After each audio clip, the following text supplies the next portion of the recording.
Welcome to our channel. Today we how to withdraw documents from SharePoint project sites connected to Planner step by step clearly.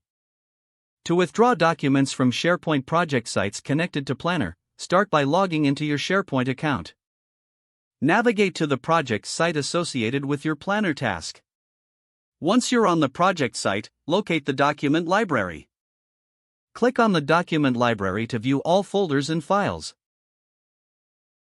Find the specific document you want to withdraw. Select the document by clicking the checkbox next to it. After selecting the document, look for the download option in the toolbar. Click on Download to save the document to your local device. If necessary, navigate back to the Planner application to update the task related to the document. To ensure proper documentation, note down any changes made when you withdraw the document.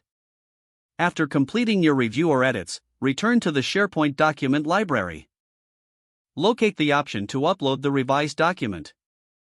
Select the document from your local device to upload it back to SharePoint. Confirm the upload by checking for the document in the library once more. If working collaboratively, inform your team about the withdrawal and any changes made. Review any version history if necessary to keep track of modifications.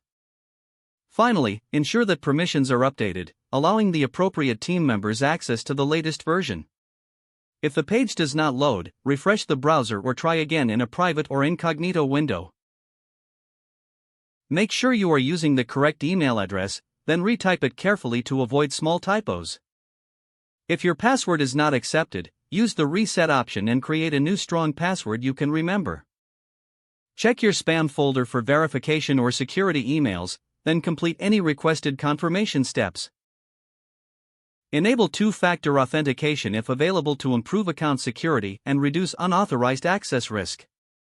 After signing in, review your profile details so your contact information and settings are accurate and current.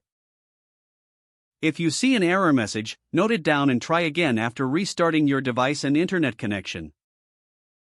Log out when you finish, especially on shared devices, to keep your account and payment information secure. If the page does not load, refresh the browser or try again in a private or incognito window.